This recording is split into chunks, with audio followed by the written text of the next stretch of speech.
Okey, kita sambung yang minggu lepas. Tadi yang kuis tadi harap-harap kamu selesaikan. Dapat selesaikan lah sekejap je. Okey, soalan pun tak banyak. Kemudian uh, boleh usaha sendirilah. Okey, sebab buku pun ada depan kamu.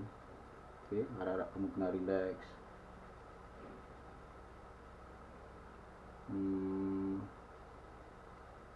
Alright. Mana buku cikgu tadi?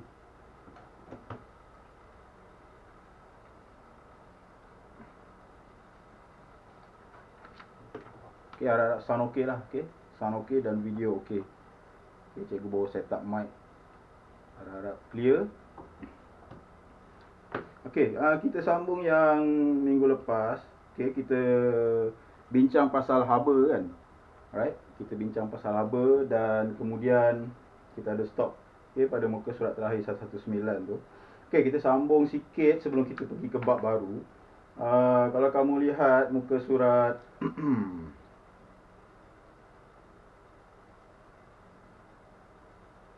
Okey, muka surat 119. Okey, eksperimen yang kita dah buat tu. Okey, kamu ambil jawapan dia. Okey, dia nyatakan kat sini yang A. Oh, sorry. Okey, cikgu buat sekejap saja video bukan apa sebab cikgu perasan ada pelajar yang ada kekangan, okey, untuk data. Ada yang gunakan handphone ibu atau bapanya sahaja, okey, yang mempunyai internet. So di malam hari baru dia boleh boleh buka, okey, tengok kerja-kerja yang diberi ataupun kelas dan berkongsi dengan adik-beradik yang lain. So kita faham keadaan ni. That's why cikgu tinggalkan mula-mula kerja dengan guna WhatsApp dulu, okey. And then halfway baru kita bersiaran. And then pelajar yang mana-mana okey ada kekangan tu dia boleh lihat di lain kali lah, okey, di masa yang mungkin petang nanti, malam nanti ke, okey. Bila-bila masa saja. Okey, so tak ada masalah lah kan. So yang ini yang sebab kita tak boleh bersiaran solid 1 jam Okey, cikgu cuba ringkas dan padatkan, maksimumkan untuk apa saja yang kita bincang, okey, sama-sama belajar. Alright. Harap sama-sama faham lah. Okey, 1 jam tak lama sebenarnya kan. Alright. Okey, untuk A, okey, sebelum dipanaskan, A aktiviti kita guna tolok. Okey, kita guna tolok, kemudian kita cuba muatkan dengan batang besi, iron rod tu, dan kemudian okey, kita lihat okey apa berlaku perubahan. Tapi sebelum tu kita panaskan kan dulu kan, kalau kamu ingat kan. Tapi dalam makmal kita guna apa, berbola besi kan, masukkan dalam ring, betul tak? Dalam ring kan. So yang itu okey, kita dah buat itu hari. Okey. Cuba tengok kat bahagian pemerhatian. Okey, dia nyatakan sebelum dipanaskan batang besi muat ke dalam tolok, tetapi selepas dipanaskan batang besi tidak muat ke dalam tolok. Dan selepas disejukkan batang besi muat kembali ke dalam tolok. Okey. So apa yang berlaku ialah bila pemanasan, okey, molekul-molekul tu dia okey terima tenaga. Okey. Kalau kamu ingat lagi mungkin form 1 kita dah jumpa okey lukisan-lukisan molekul kan. So apabila terima apa energi daripada outside, so dia akan bergerak lebih okey kerap, okey lebih kuat. So pergerakan molekul tu okey dengan kata lain dia menyebabkan objek mengembang. Okey, istilah dia mengembang, expand. That's why bila panas, okey dia jadi tak muat, okey bila disejukkan kembali dia muat. So sama juga dengan benda-benda lain. Okey, kalau cikgu nak uraikan panjang terutama bahagian architecturing, okey, bahagian engineering, alright? So benda-benda ni memang dia ambil kisah. Okey, sebab apa? Sebab cuaca setengah tempat kat luar kan panas kan. Apa yang berlaku? Besi dia mengembang. Okey, ada setengah tempat dia begitu sejuk. Apa yang berlaku? Besi dia mengecut. Okey. So size, okey, size in millimeter millimeter or less than millimeter. Okey, perubahan yang kecil tu, okey, dia bawa efek yang besar lah. Okey, ini bahagian engineering. Okey, sebab tu benda ni kena faham lah walaupun ringkas buat masa ni. Even kalau kamu minat bahagian pemotoran pun sama juga. Okey, pemotoran, lumba kereta, lumba motor, okey, sama juga. Okey. Ini maksudnya, okey. Energi dari luar dia buat molekul, okey, bergetar dengan lebih kerap, okey, menghasilkan jarak, so dia mengembang, okey, expand. Okey, cuba tengok B pula. B, Okey, dia ujian menggunakan kelalangkon dan kemudian diletakkan air berwarna. Yang ini yang kalau dalam makmal cikgu terangkan mengenai prinsip kapilari kan. Prinsip kapilari pun penting tak? Dia semua benda ni semua penting. Cuma kita buat benda yang asas, okey. Cuma cikgu perkenalkan benda-benda yang di luar sana untuk kamu supaya kamu nampak signifikan, kepentingan kenapa kita kena buat benda-benda macam ni. Okey. So kalau tengok B, dia bagi tahu aras air berwarna meningkat apabila diletakkan dalam besen, berisi air panas. Kemudian, dan menurun apabila diletakkan dalam besen berisi tube ais. So inference dia, yang tadi inference dia apa? Batang besi mengembang apabila dipanas, mengecut apabila dia sejuk. Yang B inference dia, udara di dalam kelalangkon mengembang apabila dipanaskan dan mengecut apabila disejukkan. So sama juga molekul udara terima energi dari luar. Bila cikgu sebut energi ni maksudnya dalam bentuk haba lah, dalam bentuk haba. So energi ni membuatkan molekul, walaupun dalam pepejal, walaupun dalam udara, walaupun dalam cecair, dia jadi agresif, dia jadi aktif. So yang itu bila kita lihat perubahan dia berkembang, dia mengecut, berlaku. So yang ni semuanya mengenai energi lah kan. Alright, C, cuba tengok C. Belon mengembang apabila diletakkan dalam besen berisi air panas dan mengecut apabila diletakkan dalam besen berisi cube ais. So inference dia, udara di dalam belon mengembang apabila dipanaskan, mengecut apabila disejukkan. Kalau masa dulu kita ni belon okey juga, and dulu kita guna bola pingpong. Bola pingpong, bola pingpong kita kemekkan, kita letak dalam air panas, apa yang berlaku? Bola pop, dia kembang balik. Apa yang berlaku dekat situ? Inilah yang diterangkan dalam buku tadi. Pengembangan udara. Molekul-molekul dalam udara terima energi, dia bergerak aktif dan berlaku pengembangan. Komposisi, perisi padu, unit perisi padu. Dalam yang ni advance sikit lah. So yang ni maksudnya kamu dah lihat 3 jenis sampel, 3 contoh. Sekarang cikgu rasa kamu dah boleh buat kesimpulan. Whenever benda heated, dipanaskan, ini yang berlaku. Energy transform. Molekul bergerak. Pengembangan berlaku. Dan bila disejukkan, dia opposite way. Berlawanan. Simple je kan? Relax je. Alright. Cuba tengok pada muka surat muka surat 120, 120. Dia suruh kamu lengkapkan ayat. Dia bagi beberapa contoh yang kita jumpa dalam harian kita. Dalam not harian lah, bukan hari-hari kamu jumpa. Dalam kehidupan, at least sekali pernah jumpa lah, takkan tak pernah jumpa kan. Untuk A, dia bagi contoh termometer. Untuk jawapan soalan yang pertama, merkuri dalam termometer mengembang apabila suhu meningkat dan mengecut apabila suhu menurun. Alright. Kedua, pengembangan menyebabkan aras merkuri di dalam tiub kapilari menaik. Ketiga, pengecutan menyebabkan aras merkuri di dalam tiub kapilari menurun. That's why termometer dia guna untuk cek temperature badan kamu. Kemudian dia begitu sensitif. Sedikit perubahan, dia akan mengembang. Sedikit perubahan, dia akan bergerak. So that's why termometer, not termometer tu yang penting sebenarnya, tapi benda yang guna dalam termometer iaitu mercury. Mercury itu jenis metal. Nanti form 4 kamu akan belajar jenis-jenis metal. Cikgu rasa form 1 dah jumpa dah periodic table kan. Cikgu rasa lah, rasa form 1 dah jumpa dah salin dah. Cuma tak diterangkan lebih lanjut. So masa form 4 periodic table tu ataupun jadual berkala tu, kamu akan detailkan. Especially kalau siapa yang ambil kimia nanti, dua kelas kamu, dua kelas yang bijak.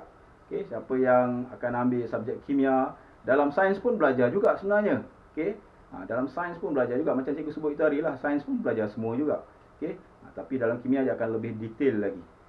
Okey, so inilah kenapa kita lihat haba tu sebagai bentuk tenaga yang boleh dipindah-pindahkan.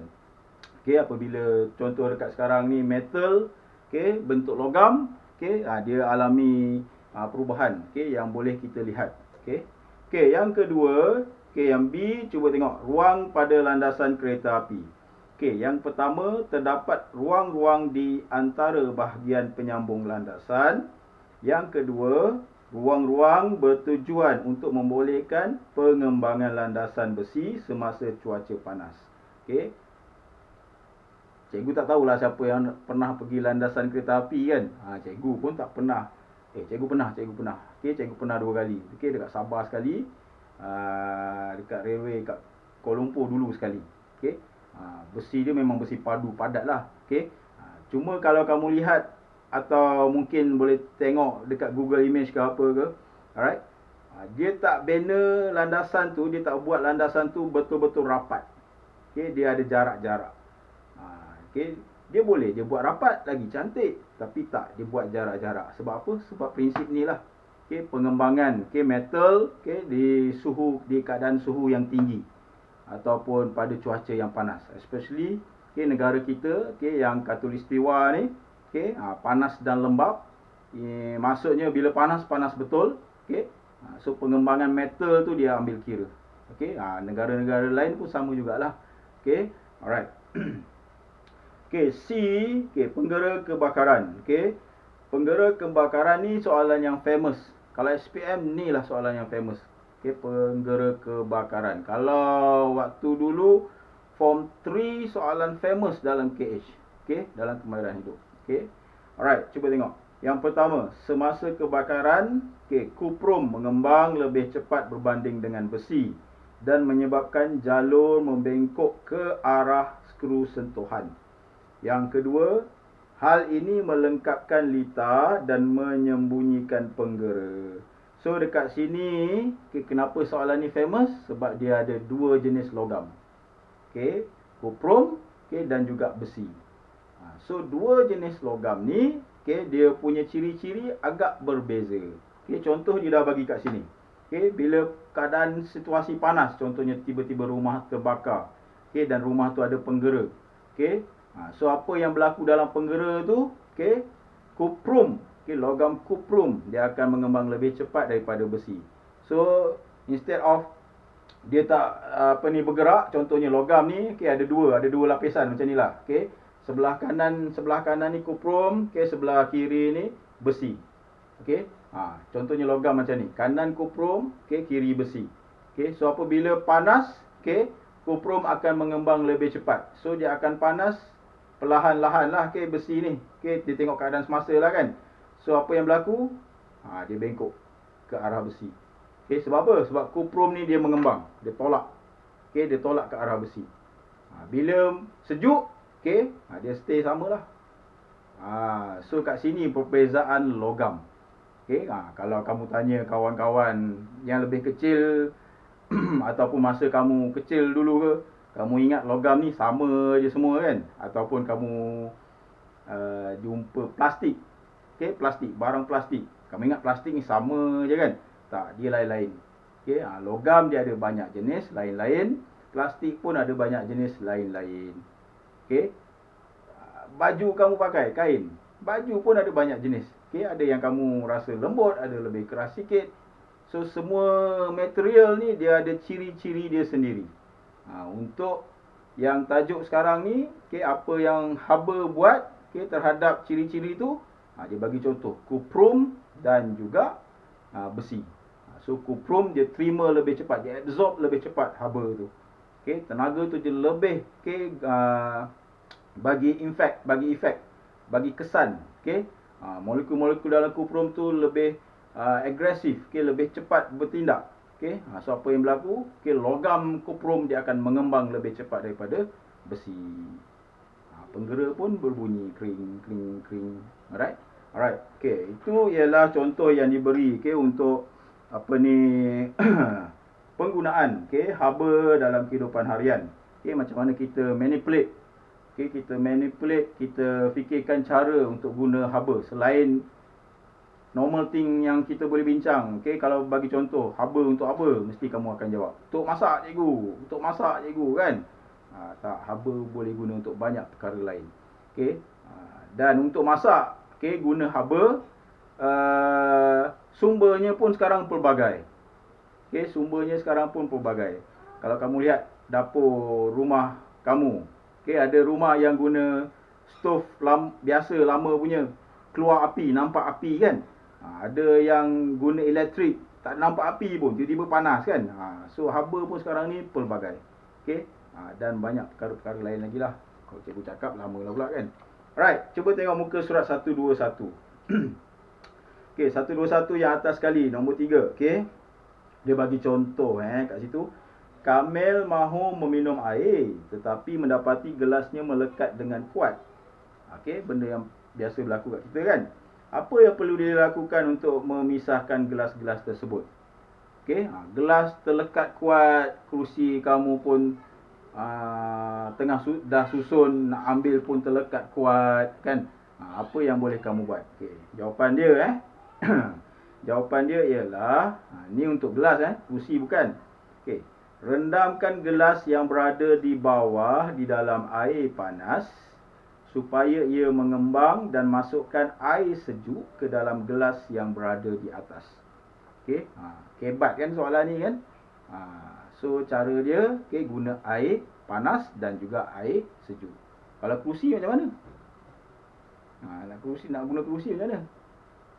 Kan? Cuba fikirkan. Okay, kalau tahun lepas viral, okay, kalau kereta kemek, okay, kat bahagian bonet belakang depan, okay, kemek tu kalau dia nak hilangkan, okay, dia masak air, dia jerang air, okay, masak air panas mendidih 100 degree Celsius tu, okay, kemudian dia siram sampai lekuk, okay, kemek tu pop, okay, dia kembali pada asal. So yang itu antara, okay, kegunaan-kegunaan dia lah. Okay, yang ni kamu fikirkan untuk apa bentuk soalan kalau keluar, okay, kamu jawab, okay, biar berkait, okay, dengan tajuk yang diberilah. Okay, untuk tajuk haba tu. Okay, yang kemudiannya eksperimen. Eksperimen ni, okay, eksperimen ni, kejap saya tengok. Eksperimen ni kita tinggal dulu. Eksperimen ni kena khas untuk eksperimen. Okay, kita tak buat apa ni. Dia kena ada data. Bukan kena ada data, kita kena buat jadual. Okay, buat jadual baru cantik, baru senang kita nak nampak. Alright, kita habis bab haba. Okay, bab haba kita habis. Not habis ayat Kita buka muka surat 125 lah. Okay, section C. Okay, soalan bentuk subjektif. Okay, soalan bentuk apa ni, penyataan. Alright, markah dia besar-besar kan. Okay, cuba tengok. Dia bagi contoh kat situ, okay.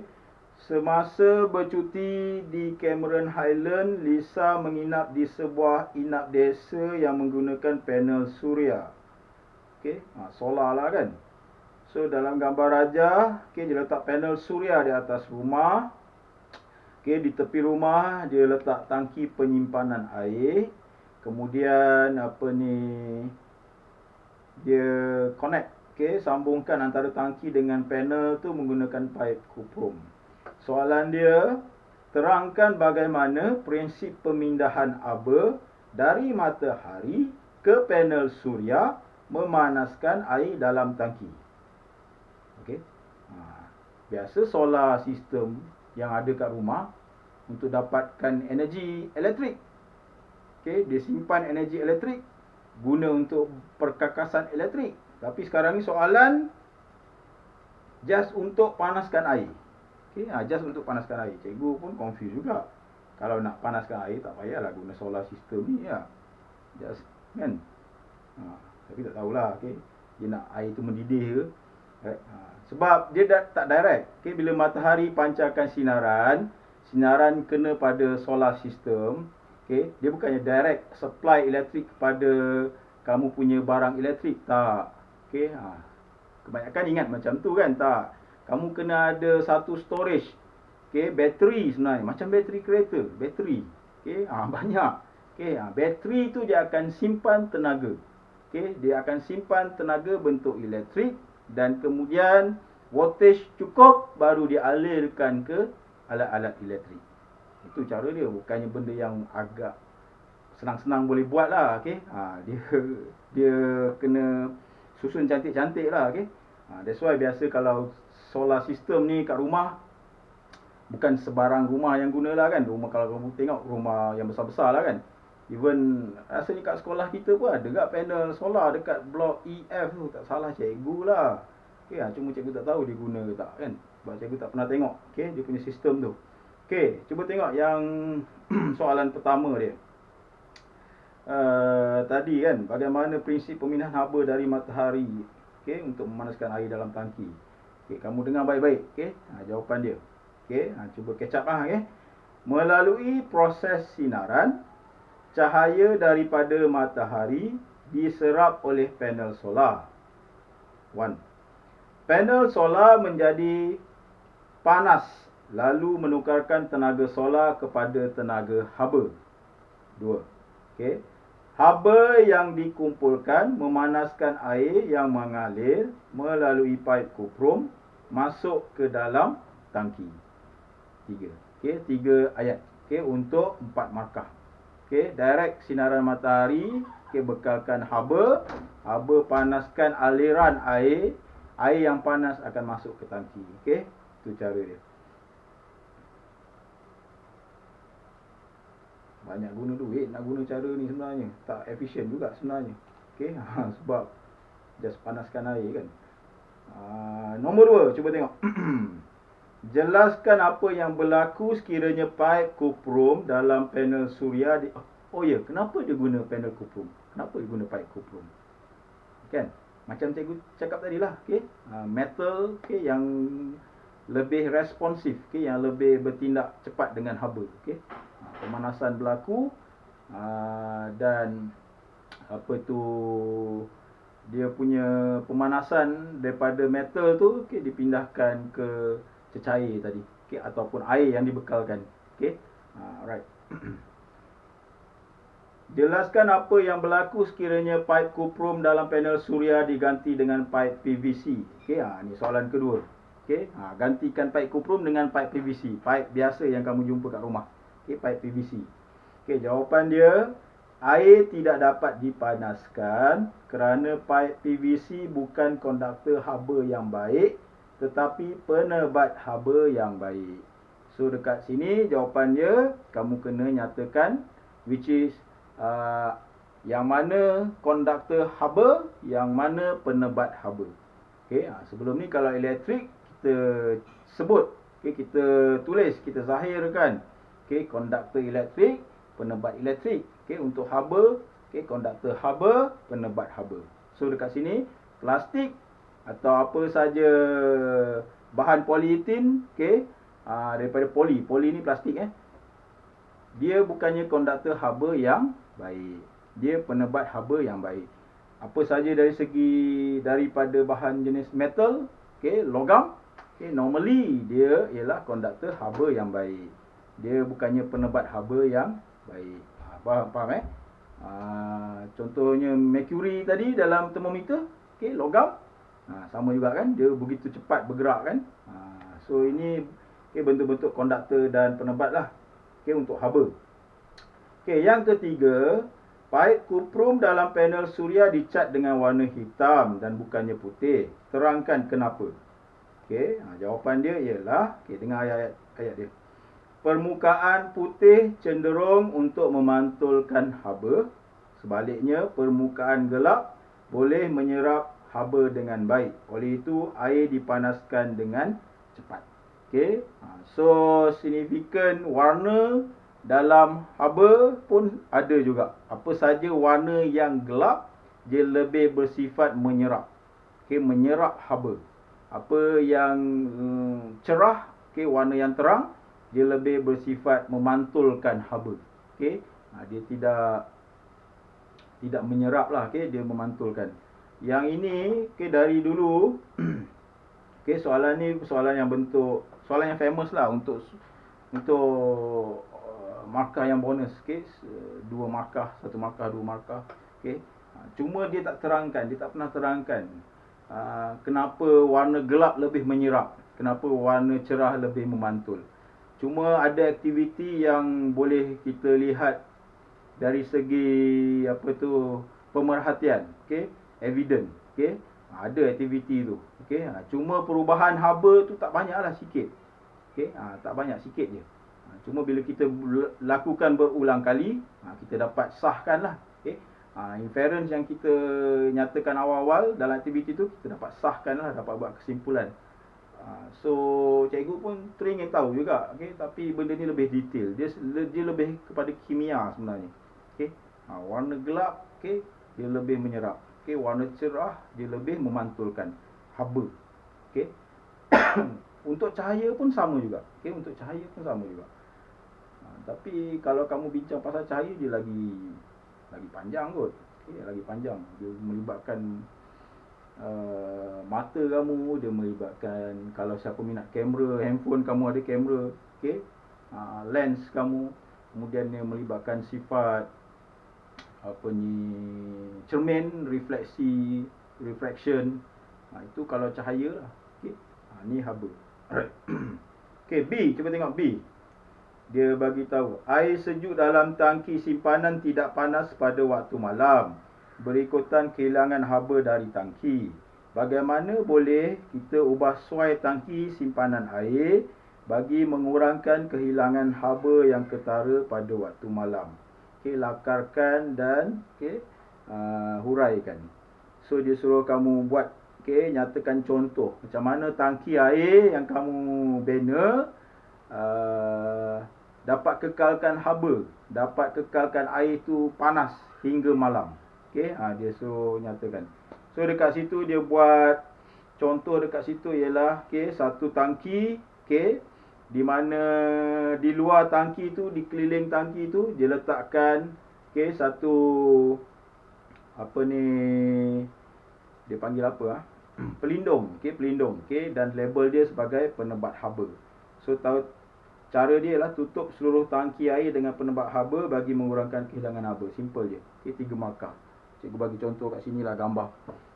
Sekejap cikgu bagi contoh kat sini, gambar. 3 markah ni, banyak. 1 markah tak apa juga kan. Okey. Kamu lukis tangki. Okey, kemudian blok, okey, keseluruhan luar tangki. Simple je. Right? Macam frame. Okey, macam frame. So kemudian labelkan tangki air. Okey, dan kemudian yang ini labelkan penebat haba. 3 markah. Settle. Okey, huraian je. Okey. Banner kan, tutup. Kata tutup. Tutup banner boleh juga kot. Tutup seluruh tangki dengan penebat PA, penebat haba. Tu je. Okey, 2 markah kat sini, 1 markah kat sini. 2, 1. Alright. And okey. Alright. Dia nak tahu kamu boleh apa ni differentiate, bezakan, okey, antara penebat dengan konduktor. Tu je sebenarnya soalan ni. Kebat tapi dia aras 2, aras 3 lah. Okey. Dia hubung kait. Alright. Habis dah bab haba ni kot. Okey, habis bab haba. Tadi cikgu dah bagi kerja. Nanti cikgu suruh kamu isi kehadiran dengan markah. Next kelas kita akan pergi, cikgu fokus dekat halfway second term tau. Yang first term tu, penggal pertama tu, kita tinggal dulu tau. So lepas ni minggu depan kita pergi ke gelombang bunyi. Okey, kita bincangkan gelombang bunyi. Okey, kita bincangkan gelombang bunyi. Rasanya hingga akhir tahun kita sempat habiskan yang second term punya syllabus lah. Alright. Dan cikgu dapat rasa kamu tunggu-tunggu, tenanti-nantikan dua bab terakhir pasal apa? Tahi bintang, meteor, meteorite dengan apa? Steroid dengan apa, planet-planet kan. So yang itu dua bab terakhir. Dua bab terakhir tu kita boleh combine sebenarnya, tak risau. Cuma cikgu nak pastikan kamu jawab semua soalan dalam buku ni lah. Cuba selesaikan gelombang bunyi sebelum kita bincang minggu depan. Dan minggu depan sama juga. Untuk first half, cikgu akan suruh kamu buat soalan ringkas. Second half baru kita bincangkan dalam kelas online secara maya. Jadi untuk hari ni itu saja kot. Setengah jam. Rasanya yang tak dapat bersama kita, boleh lihat dalam Facebook ataupun YouTube yang cikgu kongsikan nanti. Dan sama-sama isikan jawapan yang sesuai lah dalam buku kamu. Di samping selesaikan ujian tadi. Itu saja untuk hari ini. Terima kasih.